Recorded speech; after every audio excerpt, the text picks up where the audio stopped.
Bonjour à tous, en direct de New York, une vidéo par jour, une en français, une en anglais. Merci de votre fidélité.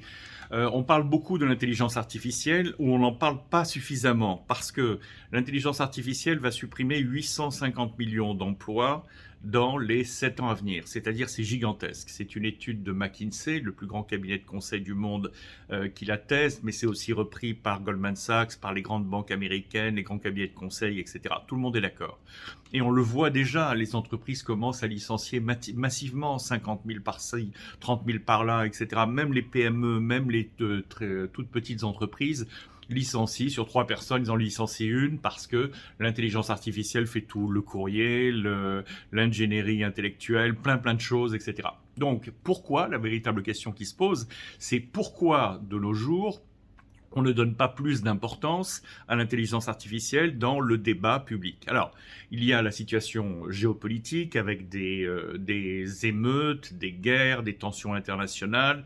Il y a les séquelles du virus, il y a les inquiétudes générales sur la société, il y a l'inflation, il y a toutes les inquiétudes que l'on peut imaginer et qu'on imagine et qui sont réelles. Mais une des menaces les plus importantes qui pèsent sur l'humanité, c'est ce que dit Elon Musk, mais c'est ce qu'ils disent tous, c'est-à-dire que tous les gens de la tech disent la même chose. Une intelligence artificielle incontrôlée, d'ailleurs même contrôlée, supprime massivement les emplois qu'il faudra remplacer. Et une intelligence artificielle incontrôlée menace l'existence de l'humanité. Alors que faire?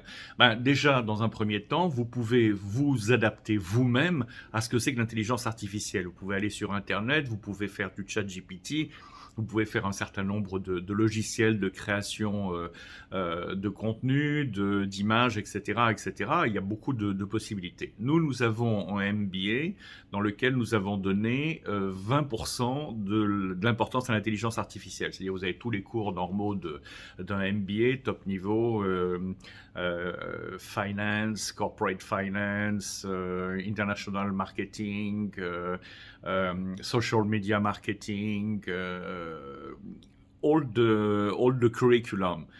Mais vous avez, comment dire en plus, 20% de cours d'intelligence artificielle appliqués au business. C'est-à-dire que c'est pas du coding, c'est pas des choses de cet ordre-là. Non, c'est c'est de l'intelligence artificielle qu'on applique au business. Comment faire lorsque vous êtes dans une entreprise pour rester dans cette entreprise en pouvant dire à votre patron: écoutez, moi je me débrouille en intelligence artificielle, je peux vous économiser du temps personnel et donc je vaux plus, gardez-moi et éventuellement augmentez-moi. C'est pas du rêve.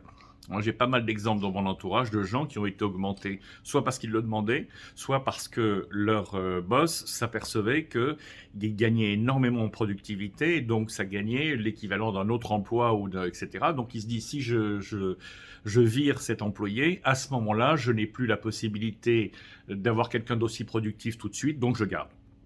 Et c'est ce genre de raisonnement qu'il faut commencer à avoir. Et c'est pour ça que nous avons mis en place notre MBA avec 20% d'intelligence artificielle pour vous insérer complètement dans le business, soit que vous gardiez votre emploi, soit que vous trouviez un emploi plus qualifié ailleurs en pouvant arguer du fait de l'intelligence artificielle. Merci de votre écoute. Nous avons une vidéo par jour, une vidéo en français, une vidéo en anglais, tous les jours, même le samedi et le dimanche. Et à demain.